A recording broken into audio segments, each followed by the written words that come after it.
Welcome to teacher Bangla. আজকে আলোচনা শব্দ প্রকরণ। শব্দ কাকে বলে? এক বা একাধিক ধ্বনি একত্রিত হয়ে যদি নির্দিষ্ট অর্থ প্রকাশ করে তাকে শব্দ বলে। বিভিন্ন দৃষ্টিকোণ থেকে শব্দকে মূলত ৩ ভাগে শ্রেণীতে ভাগ করা যায়। ক. উৎসমূলক। উৎসমূলক আবার ৫ প্রকার। খ. গঠনমূলক। গঠনমূলক আবার ২ প্রকার। গ. অর্থমূলক। অর্থমূলক আবার ৩ প্রকার। উৎসমূলক শব্দ। উৎসমূলকভাবে বাংলা ভাষার শব্দসমূহকে ৫ ভাগে ভাগ করা যায়। ক. তৎসম শব্দ। খ. অর্ধ-তৎসম শব্দ। গ. তদ্ভব শব্দ। ঘ. দেশি শব্দ। ঙ. বিদেশি শব্দ। বিদ্রোহ। ১৯তম শিক্ষক নিবন্ধন পিডিএফ পেতে হোয়াটসঅ্যাপ 01764916102 और जीमेल sharafatfatimata@gmail.com। তৎসম শব্দ। তৎসম শব্দ একটি পারিভাষিক শব্দ। তৎ শব্দের অর্থ হল তার, আর সম মানে সমান, অর্থাৎ তার সমান, অর্থাৎ সংস্কৃতি। বাংলা ভাষায় ব্যবহৃত অপরিবর্তিত সংস্কৃতি শব্দাবলী তৎসম শব্দ নামে পরিচিত। অর্থাৎ যেসব শব্দ সংস্কৃত ভাষা থেকে সোজাসুজি কোনো ধরনের পরিবর্তন ছাড়াই বাংলায় এসেছে এবং যাদের রূপ অপরিবর্তিত রয়েছে সেসব শব্দকে তৎসম শব্দ বলে। যেমন নক্ষত্র, হুদা, সূর্য ইত্যাদি। তৎসম শব্দ সহজে চেনার উপায় ফলা থাকলে, যেমন বন্য, শ্রীমান, চন্দ্র, স্মৃতি ইত্যাদি। রেফ বা রেফ থাকলে, যেমন কর্ম, ধর্ম, সূর্য, দর্শন ইত্যাদি। পাটকানা মূর্ধন্য স বা মূর্ধন্য থাকলে, যেমন ঋণ, মনুষ্য, চক্ষু ইত্যাদি। তৎসম শব্দগুলি: কর্ম, কেরানি, শরীর, কন্যা, জলধি, শশী, জীবন, ভাগিনী, রাম, বন্ধু, শ্রবণ,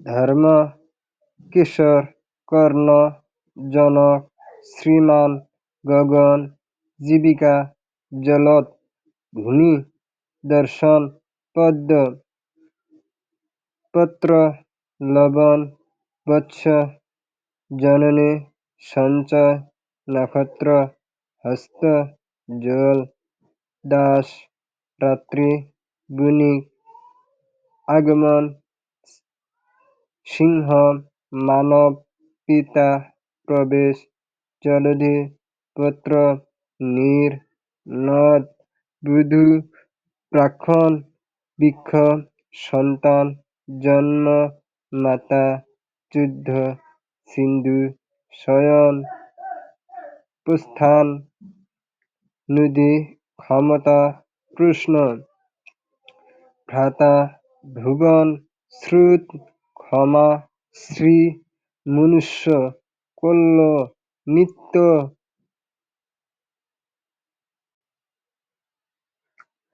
শর্ট টেকনিক মনে রেখো তৎসম শব্দ। সম্রাট জীবন বিশ্বব্যাপী নর-নারীদের মৃত্যুদণ্ড দিয়েছিল, কিন্তু রক্ষা পেয়ে মনুষ্যরা সকাল বিকাল অন্ন খাদ্য ভক্ষণ না করে নদী অঞ্চলে জলবায়ু পরিবেশে বৃক্ষলতার সুন্দর পুষ্প পদ্ম তুলে এনে চন্দ্র সূর্য নক্ষত্র দেখে ধর্মী গৃহে সৃষ্টিকর্তার প্রার্থনা করে।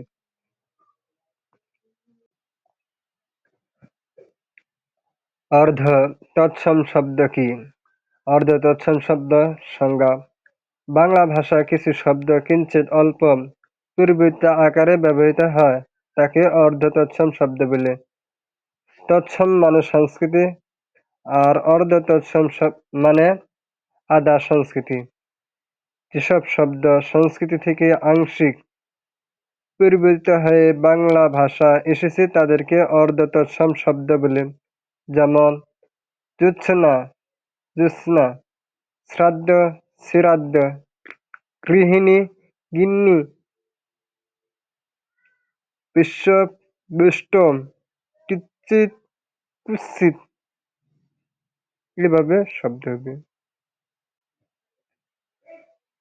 তৎসম শব্দ থেকে অর্ধ তৎসম শব্দ এভাবে আসে, যেমন: চন্দ্র, চন্দর, শ্রাদ্ধ, শ্রীরাদ্ধ, সকাল, সকাল, প্রাণ, পুরাণ, প্রত্যয়, প্রত্যয়, মিথ্যা, মিছা বা মিছি, পৃষ্ঠা, পীঠ, কায়স্থ, কায়েত, রত্ন, রতন, মিত্র, মিত্তির, পুরোহিত, পুরুত, রুদ্র, রুদ্দুর, মন্ত্র, মন্তর, রাত্রি, রাত্তির, নিয়ন্ত্রণ, নেমন্তণ, কিছু, কিচ্ছু, ক্ষুধা, খিদে, স্বাদ, সোয়াদ, জোছনা, জ্যোৎস্না, কুৎসিত, কুৎসিত, যত্ন, যতন,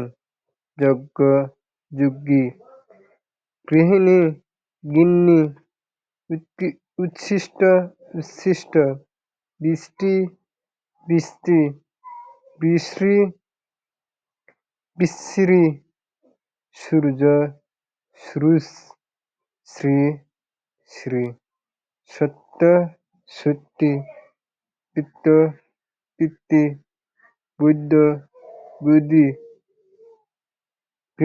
গৃহস্থ, গৃহস্থ, কৃচ্ছ, কৃষ্ট।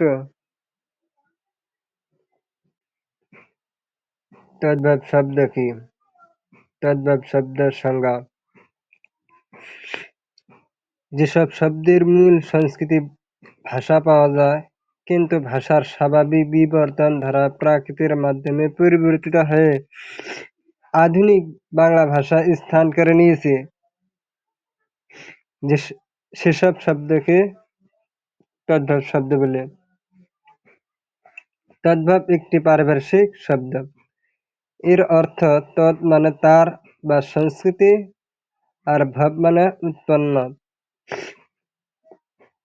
তদ্ভব শব্দের আরেক নাম খাঁটি বাংলা শব্দ। যেমন: সংস্কৃত শব্দ হতে হস্ত, প্রাকৃত শব্দ হতে হত্থ, তদ্ভব শব্দ হতে হাত। একইভাবে চমৎকার, চমৎার, চামার,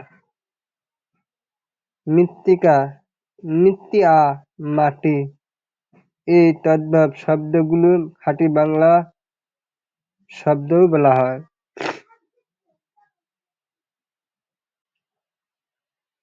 তৎসম শব্দ থেকে প্রাকৃত, প্রাকৃত থেকে তদ্ভব, এরূপ কয়েকটি উদাহরণ: যেমন: অগ্র, অগ্রগ, আগ, হস্ত, হত্থ, হাত, ভক্ত, ভত্ত, ভাত, পাদ, পা, পা, কৃচ্ছ, কাচ্ছ, কানু, কানায়, দুধি, দায়, দুই, ভ্রান্তি, ভুল, ভুল, অভ্যন্তর, ভিতর, ভিতর, পত্র, পত্র, পাত, ঘটিকা, ঘুরিয়া, ঘুরি, চন্দ্র, চাঁদ, চাঁদ, ঘাত, ঘা, ঘা, বুধু, বুহু, বু, অর্ধ, অর্ধ, আধ, গোত্র, গোট, ঘাট, ভদ্র, ভল, ভাল, অদ্র, অজ্জ, আজ, খাদ্য, খজ্জ, খাজা, মৎস্য, মৎস্য, মাছ, তক্ক, টোক্কা, টাকা, পাটি, বাড়ি, বাড়ি, অঞ্চল, অঞ্চল, বুক।